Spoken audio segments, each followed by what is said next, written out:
but that was before his Nobel Prize. So it's the right place to start. What was it like? Well, I mean, it's just been a surreal experience, to be honest, even though it still not quite real now. But it's the realization of a lifelong dream for me. This is always what I got into AI for in the first place, was to help advance science, use it as a kind of ultimate tool to advance science, help with human health, things like drug discovery, which, of course, AlphaFold is very central to. Do you want to just explain for a second what AlphaFold is? Of course. Protein folding. Yeah, so what we got the Nobel for was for a program called AlphaFold, which essentially can give you back the 3D structure of a protein just from its amino acid sequence, its genetic sequence. So it's really important because the 3D structure of the proteins are what, everything in your body relies on proteins. And in your body, they fold up into these 3D structures, and that's what determines their function. So if you're interested in disease or how biology works, or you're trying to design a drug, you need to understand the 3D structure of the protein. And AlphaFold was the solution to that problem. How did you celebrate? Actually, so it was a funny story because we unexpectedly obviously heard about that. I think it was October 9th, and it was unexpected because it was very fast. Sometimes it can take 10, 20, 30, 40 years for you to get the Nobel to be awarded for some work, the breakthrough that you actually did.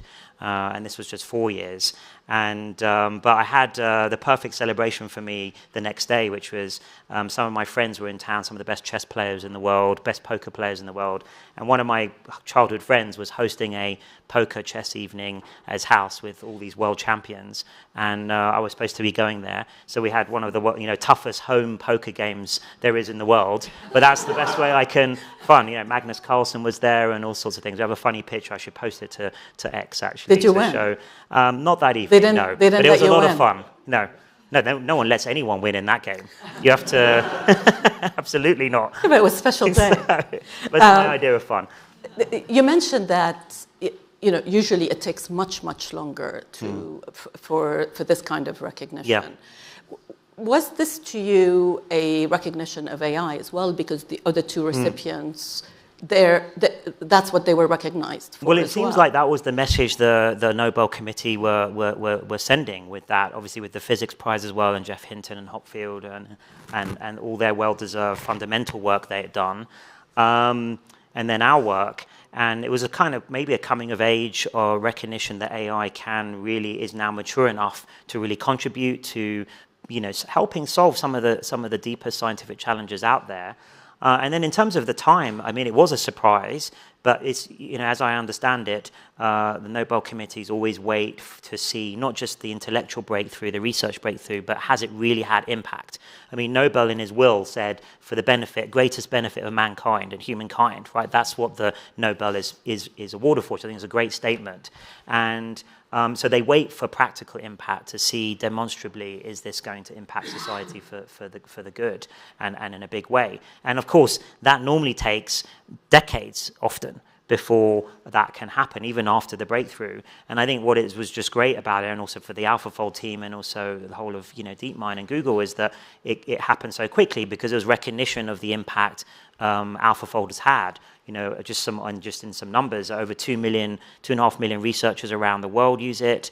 We've folded all proteins known to science, all 200 million. Usually it would take 5 years average, several years to do that experimentally. So if you times, the rule of thumb is it takes a PhD student their entire PhD to find the structure of one protein. So 200 million would have taken 1 billion years of PhD time. And we've just given that all to the world for free, all open for anyone to use. So I think I call it science at digital speed, which is what I think we're going to see more of. We're used to digital technologies disseminating fast around the world, and I think that can start happening with scientific breakthroughs and help with things like medicine and health. Let's get to that. What breakthroughs are you actually working on? I think what everybody wants to know is what are you may not want to talk about specific Sure. diseases, but what are the areas Yeah. where you think we will see breakthroughs? Yes. Well, look, so we're continuing, you know, to invest in massive ways in two things. One is the continuing on the fundamental research, so continuing to build better models of biology, models of chemistry, physics, mathematics, the weather. So we're building all these types of models using our general AI systems. So that's one track. So things like AlphaFold 3, the new advances of AlphaFold, can deal with dynamics in biology. And then we're doing practical things too. So we spun out a new company, Isomorphic Labs, to really build on AlphaFold and tackle the adjacent technologies you need to do drug discovery. Because knowing the 3D structure of a protein that's involved in some kind of disease is only one part of the puzzle. It's an important part, but it's only one part. You need to design the drug compound, the molecule, then you need to make sure it's not toxic, it has all the right properties, it's soluble. So you need actually lots of other models adjacent to it that are just as complex in some ways as AlphaFold, and put them all together, and then you can revolutionize the whole, drug discovery process, which usually takes an average of 10 years or 5 to 10 years for one drug. And maybe we could accelerate that by 10x, which would be an incredible revolution in human health. So when do you think there will be a drug out there that is produced by Isomorphic? By AI. And an AI generated. Yeah, as a core part of it. Well, so we have some great partnerships with Eli Lilly and Novartis, which we announced last year, and we're working on some drug programs with them, some really tough ones. They gave us some of their hardest targets that a lot of their chemists were not able to find good candidates for, and we like those. And then we have our own internal drug programs too. And we're looking at very big therapeutic areas. We're kind of agnostic to which area because these tools are very general. They could apply to any type of disease area, but we're looking at oncology, cardiovascular, neurodegeneration, all the big disease areas. And I think by the end of this year, we'll have our first drugs in the clinic. By the end of this year? Yeah. Okay. I think that's a scoop. I hope the FT. I hope we will. I hope the FT is writing it, not some of the other journalists here. I know that your main interest is science, but Google, of course, and you are now responsible for everything AI at Google. Mm-hmm. You've had a year. I would say last year, for example, a lot of people would have said Google is still behind. OpenAI is the big story. This year, you've had several breakthroughs. What was the most significant one for you? I think there's been a lot. We've had a very productive year last year, and we're trying to build on that momentum. And I think all of you saw that at the end of last year, a couple of months ago, our sort of end-of-year releases, where we released a whole suite of new models. So our Lighthouse model, Gemini 2.0, the Flash version, which is the smallest version, super powerful and super efficient for its size. So very good for scaling to billions of users, the kinds of things it's had some very good evaluations. Yeah, so it's had really good evaluations. We're building bigger versions of that, so we'll be releasing those soon.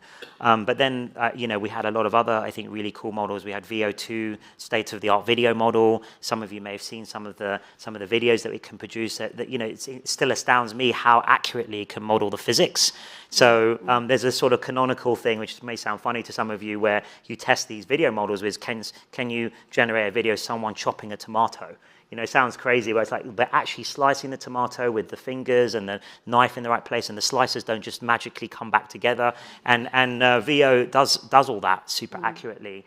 And it's the first model, I think, that does that. And it's the beginning for us of what we call a world model, which is a model that doesn't just understand language, but can understand the richness of the world, the spatial temporal aspects of the world.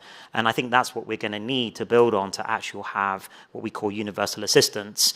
So a digital assistant that can help you in your everyday life and be useful and enrich your everyday life. That's the agents. Yeah, those are the agents which we're building towards. So our project there is called Project Astra.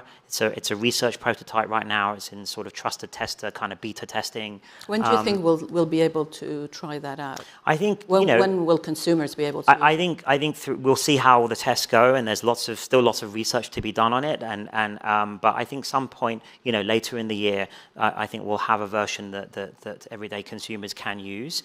And I'm very excited about the way those technologies are going. And I think we've got kind of leading models in pretty much most of these categories now. So let's talk a little bit about the competition. One of your competitors has now a modern LLM that can also reason. Does Gemini 2.0 reason, and how do you get to that? Yeah. Well, we have our own version of that, which we call a thinking model in our case, but it's also, you call it a reasoning model. And it's obviously one of the most active areas of research right now in all the leading labs is, can you take a base model, you pre-trained it, you post-trained it, and now at test time, sort of at inference time, can you allow it to do more thinking and go back on, look at its own, introspect its own answer, and maybe use some tools like search or something to ground some of the answer or double check it, and then output it, right? And this is obviously one way to address quite a lot of the flaws in the current models, like hallucinations and so on. So it's very powerful, could be a very powerful technique. And then there's a scaling law for that too, which is the more time you spend thinking, then potentially the more accurate it will be.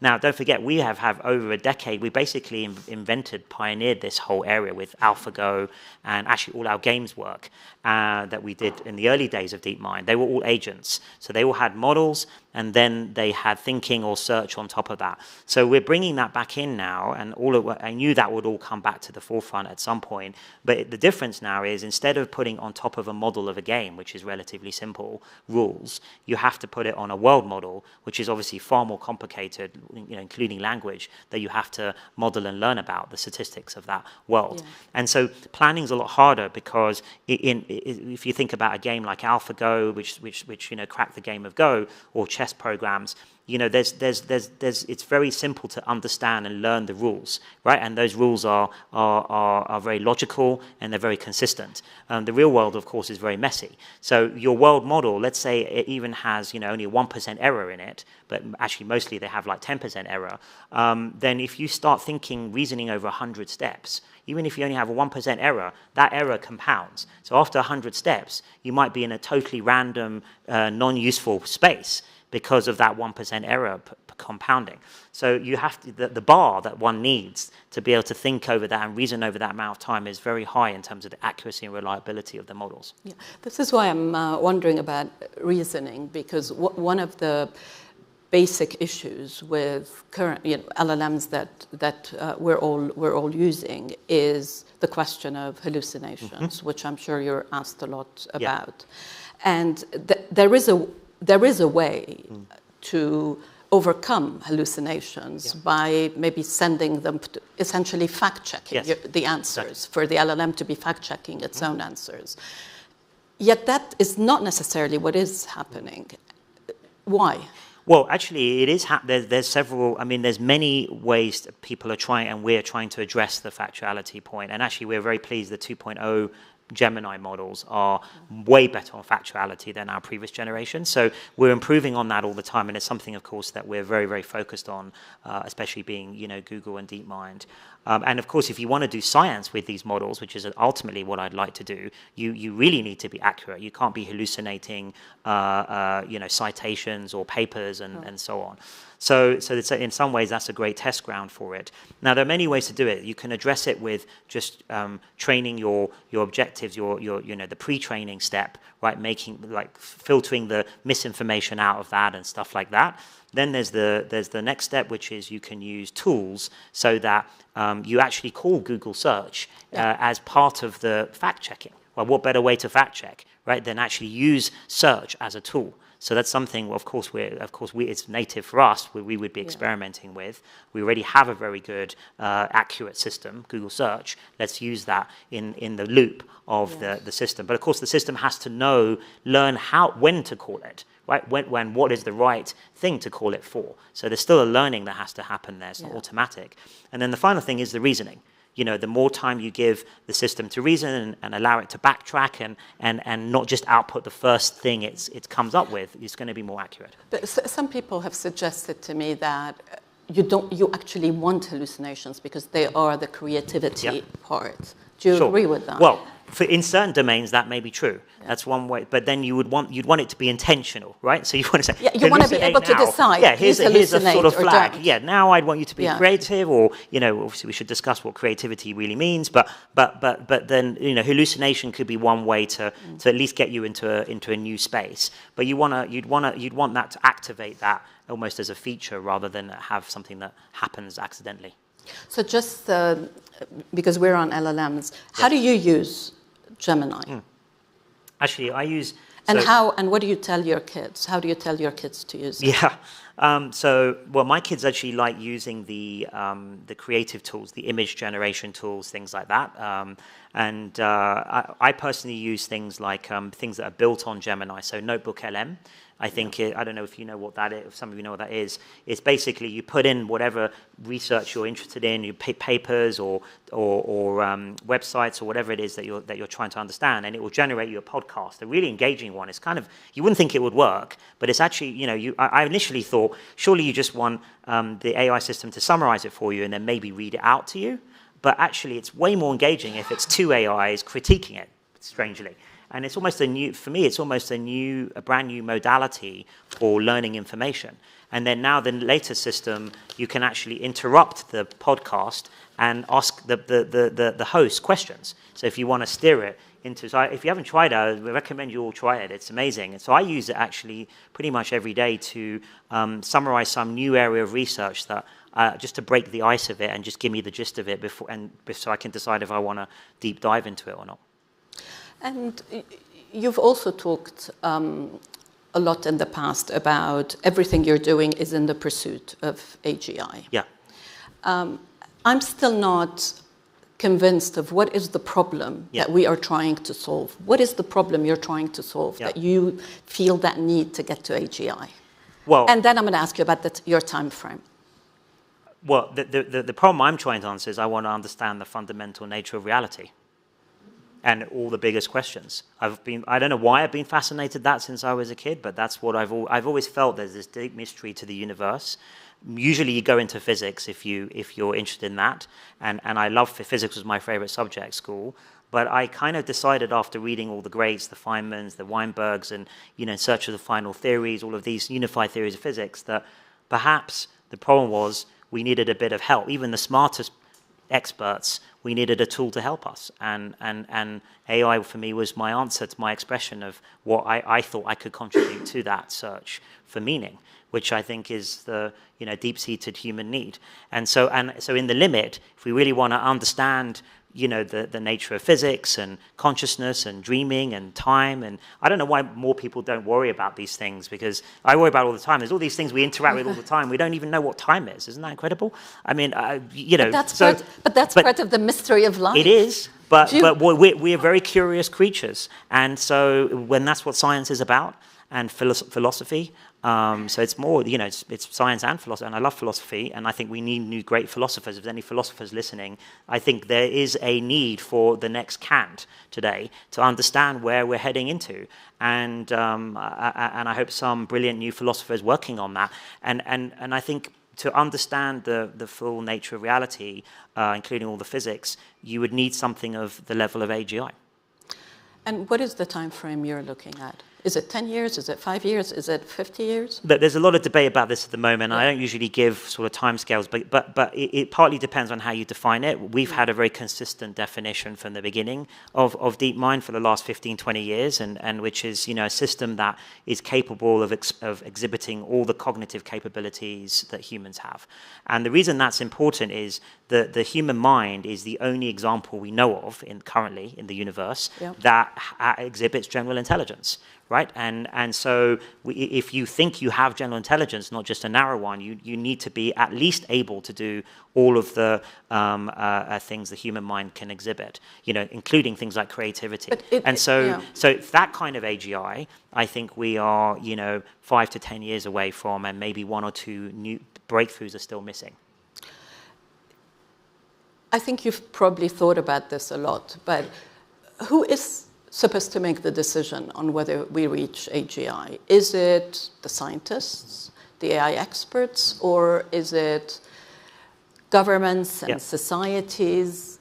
I think where are they in this debate? Because they don't seem to have much of a voice. Well, I think it needs to be all of society, right? All the stakeholders in society. I think it needs to be, of course, the industrial labs, academia, civil society, the academies, and then government, and then when we think about products, then and deployment of the technology, then all the people that would have potentially affect.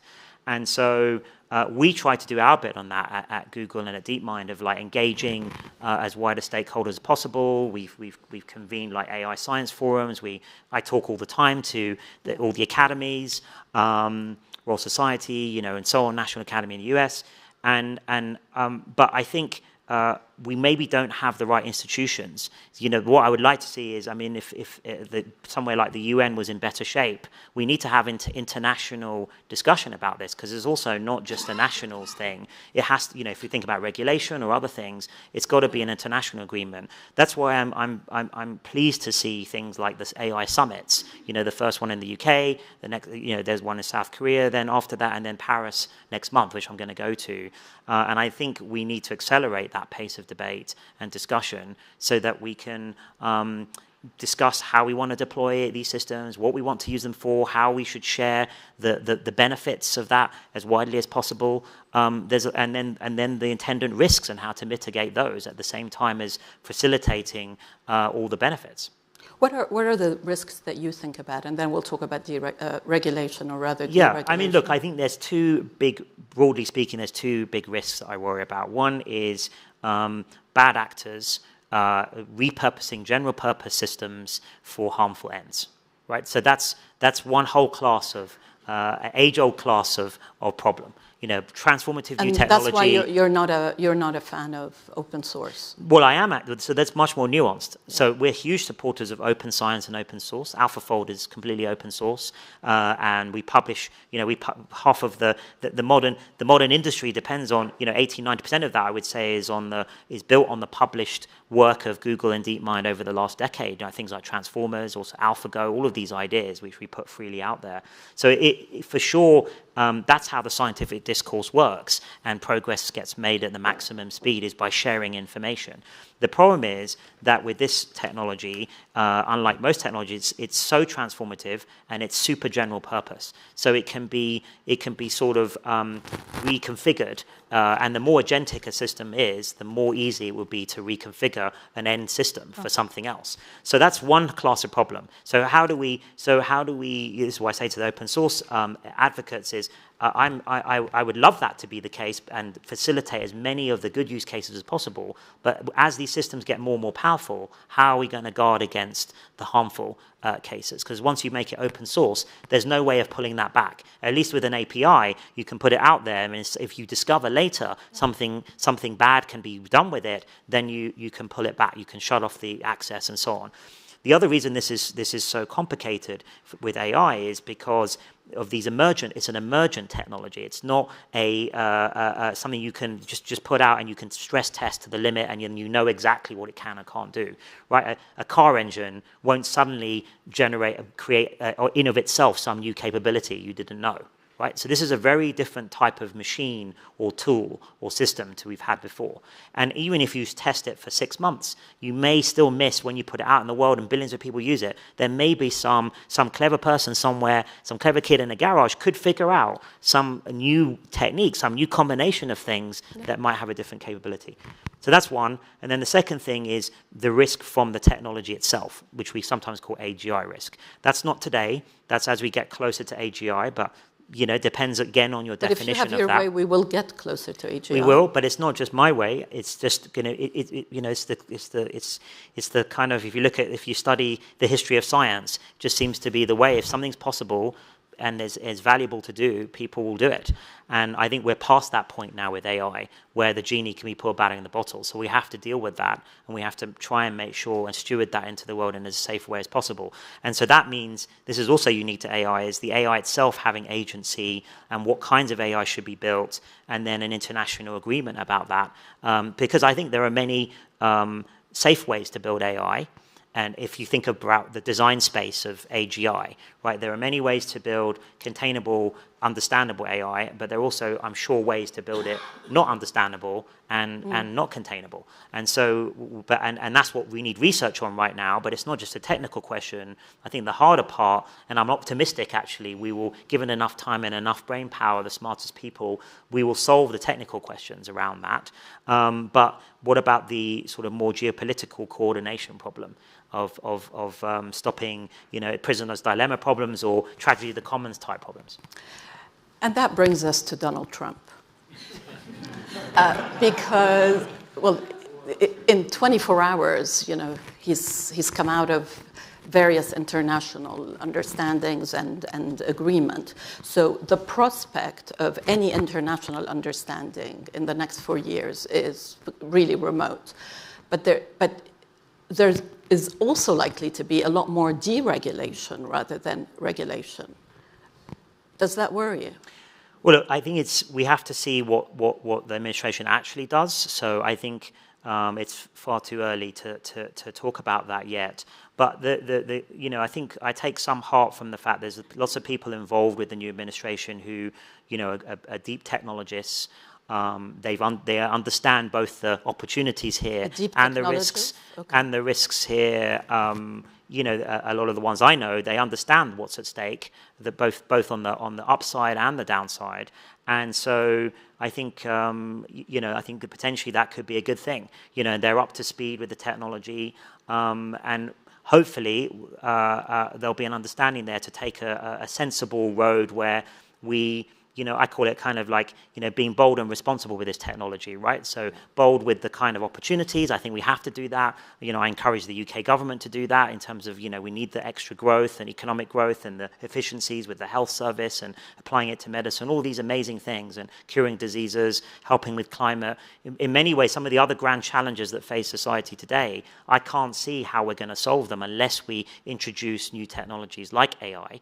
But you know, we need to do that in a sensible, responsible fashion, and I'd advocate putting the scientific method at the center of that. It's interesting because in many ways, Elon Musk was for, you know, a moratorium at the beginning. He wanted to slow things down, but now he is a competitor as well with Grok. And he's likely to be a favored, you know, competitor. That could be problematic way beyond the deregulation that we're likely to see. Or do you think? I mean, you know him. I know him well from early days. Yeah, we're good friends, and we know, you know, of course, there's competition as well as I've talked to him he was an early investor in DeepMind. I've known him for 12+ years now, and we've discussed AI from the very beginning. You know, I think I got him into AI in the first place, and I look. There's much more at stake here than just companies or, you know, products or things like that. You know, if we just listen to what we've been discussing earlier on, you know, there's a sort of future of humanity and then the human condition and where we want to go as a society and as a species, really, and that's what's at stake. And I think people understand that. At least some people understand that, and maybe more people need to understand that. And what I sometimes say actually is sort of related to that is I think there's way too much hype about AI in the short term. You know, all this noise you get on X and other things about, you know, it's AGI next year and what is it, and everyone's sort of losing their minds. But actually it's underrated still, underappreciated what's going to, the amount of a transformation that's going to happen with AI in the medium to long term, sort of 5 to 10 years. I've been surprised that the adoption of AI in business has been slower than I would have I would have expected. And I think a lot of people, after the first year after ChatGPT came out, felt that they had to experiment. Yes. And they have experimented, but they haven't exactly found the right uses. Yeah. I think that's fair. You're not surprised by that. That's exactly where I think we're at, which is these impressive systems that are useful for fairly narrow use cases, like summarizing documents or, doing a bit of research or writing pro forma, recommendation letters or something like that, right? But it's not, that's why I don't think this is we're close to AGI yet, because if we were, you would imagine all sorts of full workers and really, having a set of these things helping you out every day in all sorts of parts of your life, right? From recommending you cool things to watch and read and enriching your life in many ways. And we're not seeing any of that yet. I think we will. So I don't think this is where I'm talking about the overhype of maybe today and last year's AI, but it's but it's coming. It's just not here yet. But actually, what's going to happen in the 5 year, 10 years time scale is going to be monumental, and I think that's not understood yet. How do you think it's going to change my industry? Well, I don't know. I think there are a lot of journalists. Maybe it'd be faster to explain how it won't, but I think it's going to have all sorts of effects. I mean, you would know better than me, I think, in terms of the writing and fact-checking and information gathering. I hope in some ways AI will help a lot in terms of, I thought a lot about more to do with social media, for example, and I just feel like we're deluged as individuals and consumers with information bombarding us from algorithms. They're not even AI algorithms. They're just normal pieces of software, right? And recommendation systems and so on. I wouldn't call those AI systems at the moment. And we're just deluged, and it's all trying to gain our attention and so on. And I wonder there as well, I always think about these things as if we can apply technology or in service of ourselves as individuals, maybe to protect our minds a bit. Imagine a digital assistant that you can talk to and sort of configure to say, look, today I want a peaceful day in flow of my writing or programming or whatever, or science, whatever it is you're doing. But just alert me, just check Twitter for me and all these things. Just alert me if something that you know is urgent for me, right? But at the moment, we can't do that. You have to dip into that stormy river to try and find the thing that you care about. But the problem is you're using the same brain that you're in flow with. So you're affecting your brain immediately by partaking in that filtering. So it'd be better to have, in my opinion, to have an AI system that works for you to do that. And that would be part of this sort of digital assistant vision. I'm going to take a few questions. Yes. Done weather modeling. Yes. They've got a weather model. I'm curious if you can do climate modeling and how that problem might be different. Yeah, great question. Yeah, so we have one of the many things we did last year was create GenCast, which is the most accurate weather prediction model in the world, and we put that also out open source. But we are thinking a lot about climate modeling, which is very different because it's there you're talking about very different types of data, and it's much longer term versus what the kind of data you deal with weather forecasting. So it's sort of related, but I think we'll need a different system for it. And actually that team, that GenCast team, is an amazing team. They are thinking next about climate modeling. Yes, go ahead. Yeah, this mic there. You mentioned about wanting some kind of, I guess, not regulatory oversight, but you mentioned the UN earlier as like having some say in this. I think a few years ago you actually talked about possibly even handing AGI over to something like the UN. Back then, this was sort of before the big race happened. I think everyone was publishing everything. It feels like a lot has changed. Do you still feel that way? Do you still think like a company should hold AGI if it gets there? Do you think you should hand it if Google, say, gets there? Hand it over, or Google shareholders say otherwise? Look, there's the near-term issues of capitalism and all these sorts of things. I do think this is one of the things I talk about in the far term, 10-year timescale when we have full what I would call AGI. I don't even know what that one of the big things that economists should be thinking about. What does that do to money, the capitalist system, even the notion of companies? I think probably all of that changes. So then if you think about that I'm thinking much bigger picture than it's clearly way bigger than a company, certainly any individual, but way bigger than a company, way bigger than a single country, in my opinion. It's for all of humankind.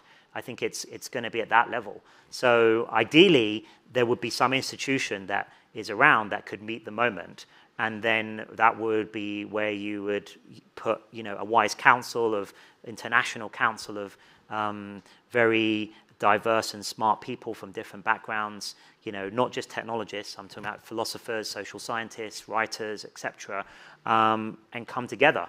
But who's building that institute is what I would ask, and I think we really need that. And yeah, ideally it would be something like the UN, but I think it's difficult with the geopolitical tensions and Security Council. I mean, you all know, everyone knows what the issues are there, and I think that that's needed. And then I think, but maybe a model could be something like a CERN for AI research, right? I've been advocating that for a long time.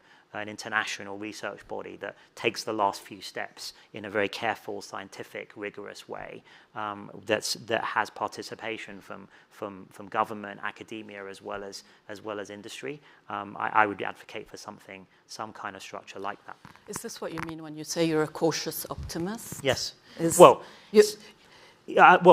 two parts to that. Obviously, there's the cautious part and the optimist part. So the optimist part, that's easy to explain. I mean, I spent my whole life working on AI because I think it will be the most incredible, beneficial technology ever. I think we can cure all diseases with it. I think we'll come up with new energy sources, that clean, renewable energy sources.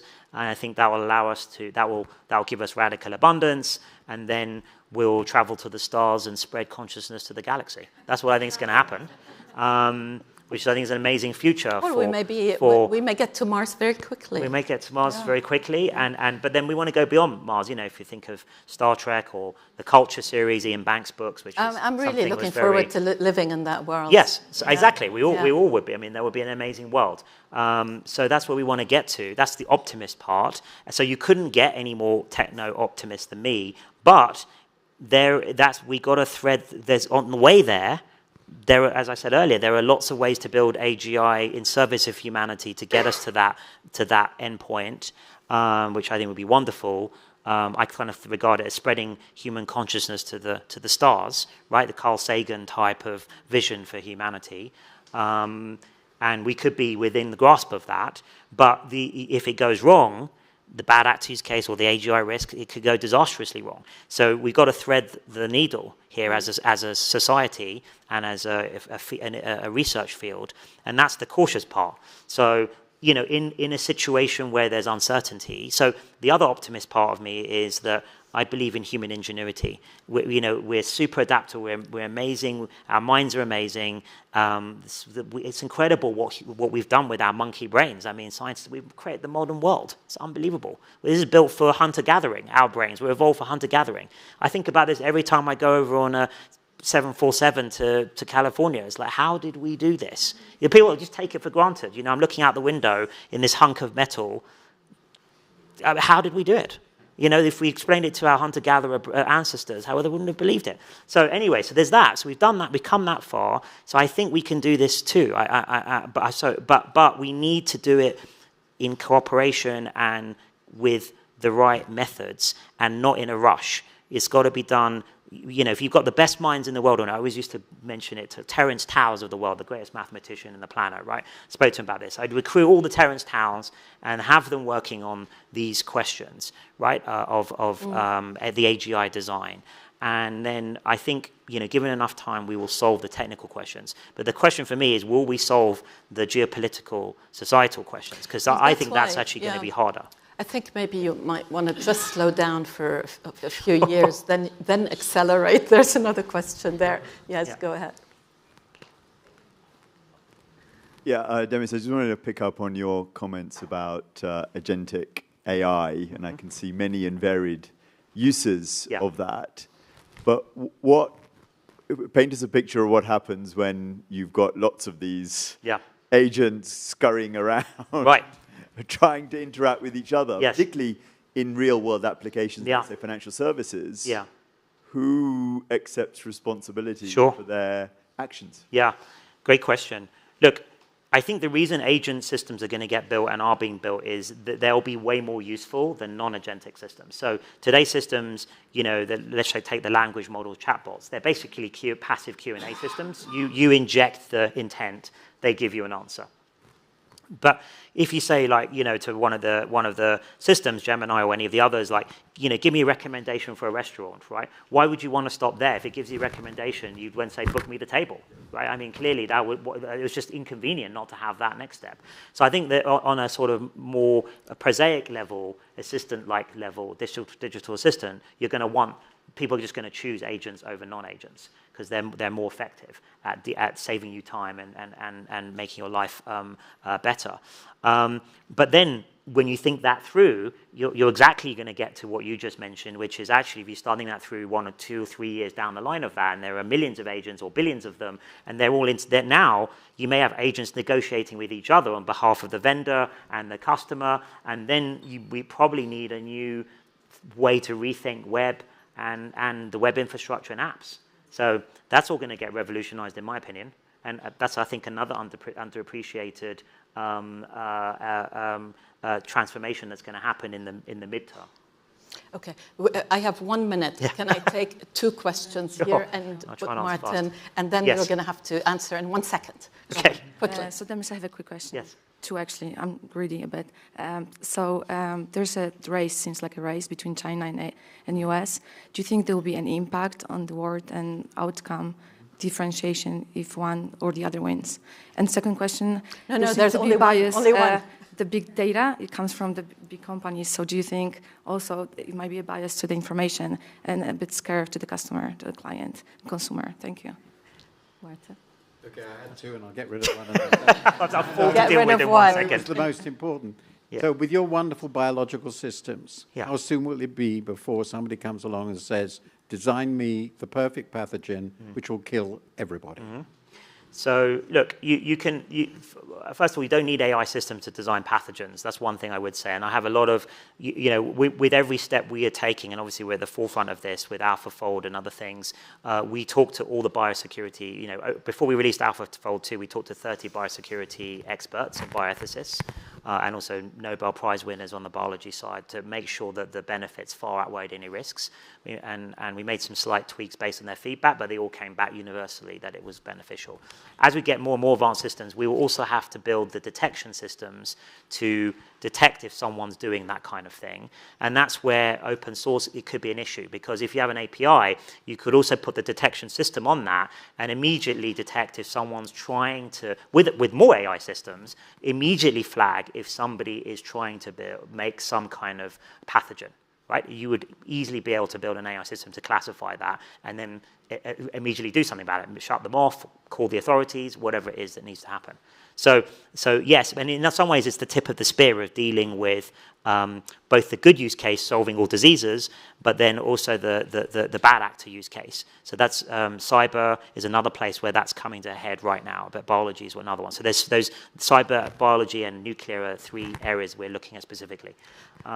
Quickly so the on quick China. question, I'll just answer the China one because we don't have time. Yes, that's obviously, DeepSeek's a very interesting model, just came out yesterday. This is where I think, whatever's needed, ideally it needs to be international collaboration. It's beyond my ability to predict how that will happen. But if really you mentioned something earlier about if we have a CERN for AI, maybe one of the decisions a CERN would take in the absence of a race dynamic would be to slow down to allow more work to be done, but slow down on capability research to allow more work and more attention and the best people to work on understanding, controllability, safety, value systems, all of this. But it doesn't matter at the way the technology's gone if one group stops or even one nation, if not everyone's doing that. Yeah, which is the China question. Yeah, right? Because it still puts at risk everyone. Yeah, the race essentially. I mean, you got to come to some kind of an understanding about this fairly quickly, because otherwise I did warn about this 10, 15 years ago to various people that I won't mention, but what would happen, and this exactly happened. Unfortunately, what I thought would happen. Okay, on this very cautious, optimistic note, we're going to have to bring this to a close. Thank you, Demis, and thank you to the audience. Thanks. Thanks for the question.